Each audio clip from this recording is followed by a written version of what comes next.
June 28, 1914. A sunny Sunday morning in Sarajevo. Archduke Franz Ferdinand of Austria-Hungary and his wife Sophie are riding in an open car through the streets. They're on a goodwill visit. Everything seems fine. Then a 19-year-old Serbian nationalist named Gavrilo Princip steps forward and fires 2 shots. The Archduke is dead. His wife is dead. And in 5 weeks, the entire continent of Europe will be at war. In 4 years, 20 million people will be dead. Empires that had lasted centuries will collapse. The map of the world will be redrawn, and humanity will invent new ways to kill on an industrial scale that would horrify previous generations, all because of 2 bullets fired on a sunny morning in Sarajevo. This is World War I. That was supposed to end all wars, but instead set the stage for an even deadlier conflict just 20 years later. This is the war that ended the old world and created the modern one. And this is how it happened, explained in 12 minutes. Before we talk about the assassination, you need to understand that Europe in 1914 was a powder keg waiting to explode. The assassination was just the match. European powers had divided into 2 armed camps. On one side was the Triple Alliance: Germany, Austria-Hungary, and Italy, though Italy would eventually switch sides. On the other was the Triple Entente: France, Russia, and Britain. These weren't just friendly agreements. They were binding military commitments. If one nation was attacked, its allies were obligated to join the fight. The tensions were everywhere. France wanted revenge for losing territory to Germany in 1871. Germany feared being surrounded by France and Russia. Austria-Hungary was a declining empire, struggling to hold together dozens of ethnic groups. Serbia wanted to unite all Slavic peoples, including those living in Austria-Hungary. Everyone was building massive armies and navies. Nationalism was at fever pitch. Colonial competition created friction across the globe. So when Gavrilo Princip shot Archduke Franz Ferdinand, Austria-Hungary saw an opportunity to crush Serbian nationalism once and for all. What happened next was a domino effect that nobody could stop. July 28, 1914. Austria-Hungary declares war on Serbia. July 30th. Russia mobilizes to defend Serbia, their fellow Slavs. August 1st. Germany declares war on Russia, honoring its alliance with Austria-Hungary. August 3rd. Germany declares war on France, Russia's ally. August 4th. Germany invades Belgium to attack France. August 4th. Britain declares war on Germany because it had guaranteed Belgian neutrality. In 1 week, all the major powers of Europe were at war. Everyone thought it would be over by Christmas. They were wrong by 4 years and 20 million deaths. Germany's strategy was based on speed, called the Schlieffen Plan. They would quickly defeat France by invading through Belgium, then turn all forces to fight Russia, which mobilized slowly. Win on both fronts before anyone knew what hit them. It didn't work. Belgium resisted, slowing the German advance. Britain entered the war because of Belgium. France held at the Battle of the Marne just outside Paris. Russia mobilized faster than expected. By December 1914, the Western Front had frozen into a stalemate that would last 4 years. What nobody expected was trench warfare. Both sides dug in. From the English Channel to Switzerland, 475 miles of trenches zigzagged across France and Belgium. Soldiers lived in mud, surrounded by rats, lice, and the bodies of the dead. Between the trenches was no man's land, a wasteland of barbed wire, shell craters, and death. Attacking across no man's land meant climbing out of your trench and running toward enemy machine guns. Casualties were astronomical. Gains were measured in yards, not miles. The Battle of the Somme in 1916 saw Britain suffer 60,000 casualties on the first day, the bloodiest day in British military history. By the battle's end, over 1 million men were dead or wounded. Territory gained, 6 miles. This wasn't war as anyone had imagined it. This was industrial-scale slaughter. The war quickly spread beyond Europe. The Ottoman Empire joined the Central Powers, opening fronts in the Middle East and Gallipoli. Italy switched sides and joined the Allies in 1915, hoping to gain Austrian territory. On the Eastern Front, Germany and Austria-Hungary fought Russia across a front stretching from the Baltic to the Black Sea.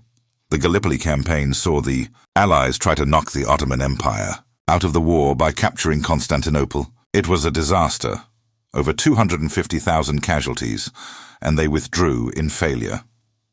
At sea, Britain blockaded Germany, slowly starving the civilian population. Germany responded with submarine warfare, sinking merchant ships, including civilian vessels. Fighting spread to Africa, Asia, and the Pacific as European powers used their colonial troops and seized each other's colonies. This wasn't just a European war anymore. It was truly a world war. World War I introduced industrial warfare on a scale humanity had never seen. Machine guns could fire 600 rounds per minute, making frontal assaults suicidal. Artillery killed more soldiers than any other weapon. Bombardments lasted days, turning landscapes into moonscapes. Poison gas was first used by Germany in 1915, then by all sides. Chlorine, phosgene, mustard gas, horrific weapons that caused blindness, burned lungs, and left survivors traumatized. Tanks were introduced by the British in 1916, slow and unreliable, but a glimpse of future warfare. Aircraft started as reconnaissance, evolved into fighters and bombers. Dogfights in the sky became legendary. German U-boats hunted merchant ships, bringing warfare to civilian populations. The human cost was staggering. Soldiers developed shell shock, what we now call PTSD. Many never recovered. The psychological scars matched the physical ones. Entire generations of young men were wiped out. French villages sent every man to war. Some villages had 0 survivors. The lost generation wasn't just a literary term, it was literal. 2 events in 1917 changed everything. Russia collapsed. Years of war, military disasters, and food shortages led to revolution. The Tsar was overthrown in March. The Bolsheviks seized power in November. Lenin pulled Russia out of the war in early 1918. This freed Germany to move all its Eastern Front troops west for one final massive offensive.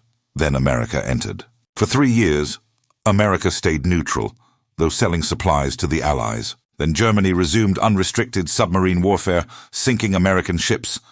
The final straw was the Zimmermann telegram, a German message proposing a Mexican alliance against the United States.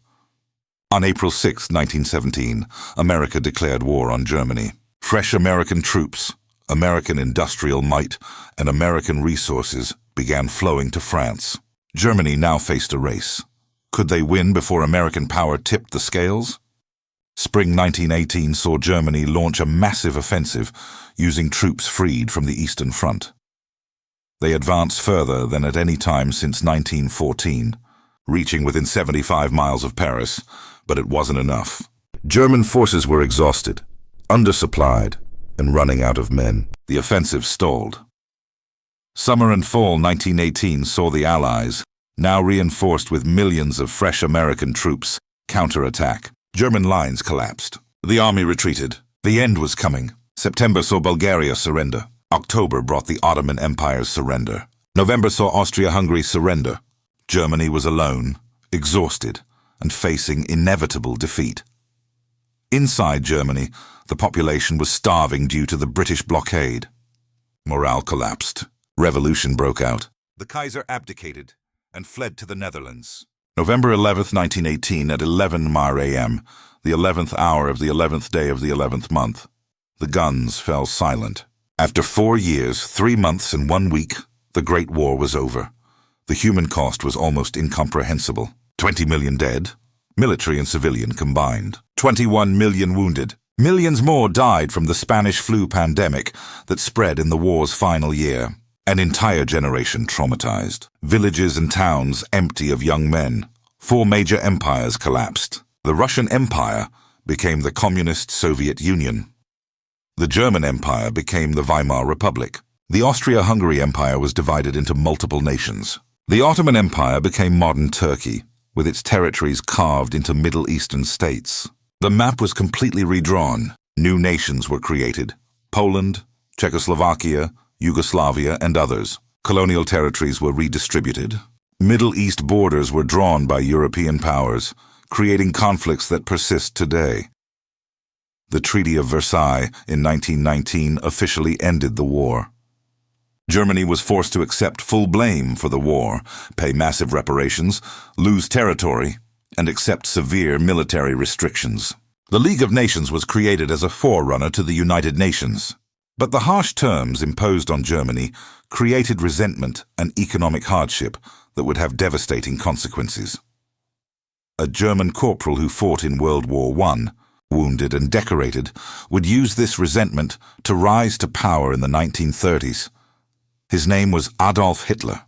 World War I didn't end all wars. It guaranteed there would be another one. World War I changed everything. It introduced modern warfare. Tanks, planes, chemical weapons, industrial-scale combat.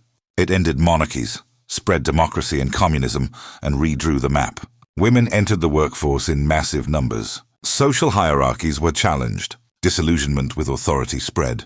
The lost generation of writers captured the horror. Art, literature, and culture reflected trauma and disillusionment. Medical advances in surgery, prosthetics, and treatment of trauma were born from necessity. Technology accelerated in aviation, communications, and industrial processes. The modern Middle East was created.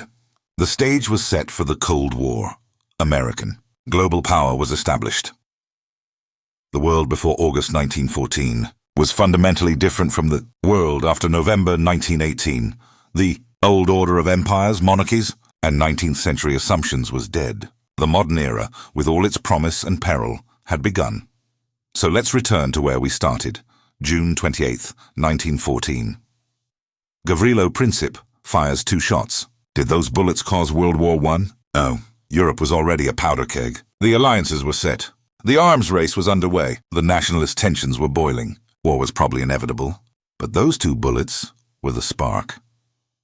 And the result was 4 years of industrialized slaughter that killed 20 million people, destroyed 4 empires, redrew the map of the world, and set the stage for an even deadlier war just 20 years later.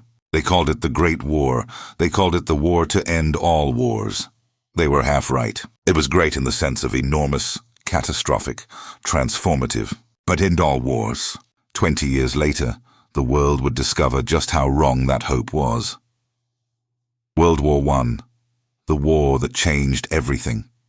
Remember it, because those who don't learn from history are doomed to repeat it. And we've already repeated it once.